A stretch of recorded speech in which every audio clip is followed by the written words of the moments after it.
The rain had been falling for hours, turning the parking lot of Miller's Diner into a shimmering sheet of black glass. Inside, the air smelled of coffee, bacon grease, and the faint sweetness of the cherry pie cooling on the counter. It was 11:47 p.m., the hour when the world outside felt deserted and time inside slowed to a crawl.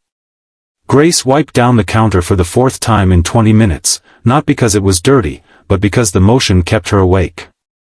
She'd been on her feet since 7 a.m. Her feet throbbed. Her back ached. Her hair, pulled into a practical ponytail, had frizzed in the humid air. But the tiredness sat only in her body. In her eyes, there was still a light. She wore it the way some people wore jewelry. A bell above the door jingled, and a gust of cold air rushed in. Grace looked up. The man who stepped inside wasn't the diner's usual kind of customer. His coat looked expensive but unassuming, the sort of thing someone with money wears when they don't want you to notice they have it. He carried no luggage, but his watch caught the light, and something about the way he scanned the room told her he was used to walking into places expecting them to bend around him. He slid into a booth by the window, water dripping from the brim of his coat. Grace grabbed a menu and approached. "Evening," she said, offering her warmest smile. "Kitchen still open, but just barely." "You're lucky." He gave a tired half-smile back. "Lucky's not really my word tonight." His voice had the low rumble of someone used to speaking in boardrooms, though he said it softly. "Coffee?" she asked. "Strong," he replied. "Black." As she poured, he watched her with a faint curiosity. She moved fast but with a certain gentleness, topping off a trucker's mug, sliding a plate toward a young couple, then stopping to hand a takeout bag to the teenage dishwasher heading home early. By the time she returned to his table, the coffee steam curled between them. "You've been here a while," he said, nodding toward the clock. "Long shift?" "Double," she answered, as if it were nothing unusual. "Why?" The question came out more abrupt than he intended. Maybe it was the weariness in her face, or maybe it was the fact that she didn't look miserable about it. Grace hesitated. Customers asked her things all the time, about the weather, about the pie, about whether she'd ever thought of working somewhere else. But this question? No one had ever asked it quite like that. Direct. Personal. Almost caring. "Why?" she repeated, her voice calm. "Because my little brother's lungs don't care how much rent costs." He blinked. She set the coffee pot down and folded her arms, not in defensiveness, but in quiet steadiness. "He's 17, she went on. "Been on oxygen since he was a kid. The treatments help, but they're expensive. Insurance covers some, but not all. So I pick up shifts. As many as I can. Keeps him breathing. That's enough reason for me." The man didn't reply right away. Her tone hadn't been dramatic, no trembling voice, no tear in her eye, just a statement of fact. Which somehow made it hit harder. A waitress from the next section called her name, and Grace excused herself to grab a plate from the pass-through window. The billionaire, though she didn't know that's what he was, sat there staring at the rising steam of his coffee, her words looping in his mind. "Keeps him breathing." When she returned, he asked, "Does he know you're doing this?" She shrugged, setting a refill in front of him. "He knows I work. He doesn't need to know the hours. Some truths just weigh people down." Something in his chest tightened. He'd spent years building companies, making deals that moved millions in the blink of an eye, yet here was a woman holding together a life on tips and diner wages, doing it with more grace than he'd ever mustered. When the check came, he didn't say much. Just paid in cash and left a tip big enough to cover a month's worth of her brother's medication. She wouldn't know until she counted the drawer. Outside, the rain swallowed the sound of his footsteps. His driver opened the car door, but before stepping in, he glanced back through the diner window. Grace was laughing at something the dishwasher had said, her tired shoulders shaking, her eyes still carrying that light. He shut the car door and told his driver, "We'll be coming back here." For the next 2 days, he tried to shake it off.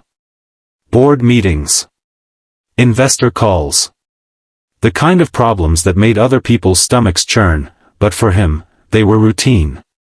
Still, every so often, his mind would drift back to that rain-slick diner window and the woman inside, moving between tables with that steady, unflinching light in her eyes. Grace. Her name had been printed in neat black letters on a slightly faded name tag. It wasn't that he pitied her. Pity was cheap. It was that her answer had lodged itself somewhere between his ribs, in a place that meetings and profit margins couldn't touch. By the third night, he gave up trying to forget. The bell above the diner door jingled again. This time, it wasn't raining, but the January cold pushed him inside like a gust. Grace looked up from behind the counter. "Back again," she said, tilting her head. "That coffee must have been better than I thought." "It was," he said, sliding into the same booth. "Or maybe it was the company." She smirked but didn't comment. "Black coffee? Please. And maybe a slice of that pie this time."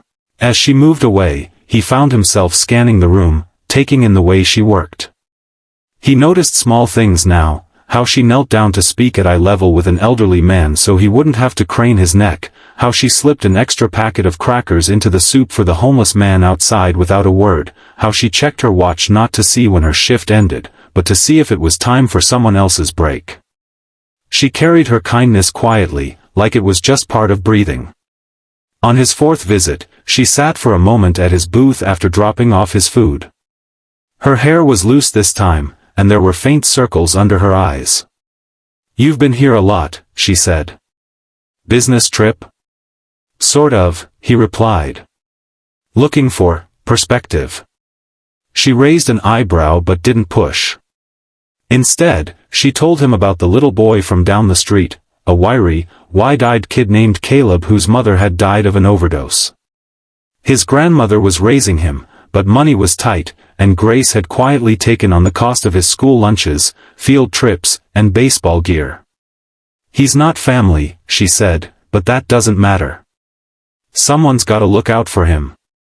It was the way she said it, like it was the most obvious thing in the world, that twisted something deep in his chest. One freezing night, weeks later, he drove past the diner on his way to the airport. The glow of the neon sign flickered through the snow. For reasons he couldn't explain, he told his driver to stop.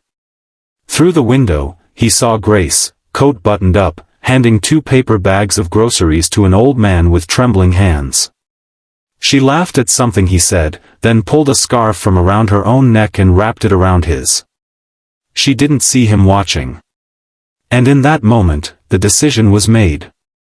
3 months later, Caleb received a letter. Inside was a scholarship certificate, full tuition for the next 10 years, covering every sport, every field trip, every book. The donor name was blank. The same week, Grace's brother's medication supplier called to say his costs had been covered for the foreseeable future by a special health grant. She blinked back tears, but told no one. And somewhere in a Manhattan office tower, the billionaire signed off on another quiet fund, one dedicated to helping working-class caregivers, all without attaching his name. One spring afternoon, he stopped by the diner again. Grace brought him coffee and smiled the same way she always had, unaware of the threads he had pulled behind the scenes. "How's the brother?" he asked casually. "Better," she said, her eyes bright. "Breathing easier these days. Feels like there's more room in the air." He smiled into his cup. "Good. You deserve that." As he left, he glanced back once more. She was already moving to help a customer, unaware that her small acts had started a chain reaction. And for the first time in years, the billionaire realized he was breathing easier too.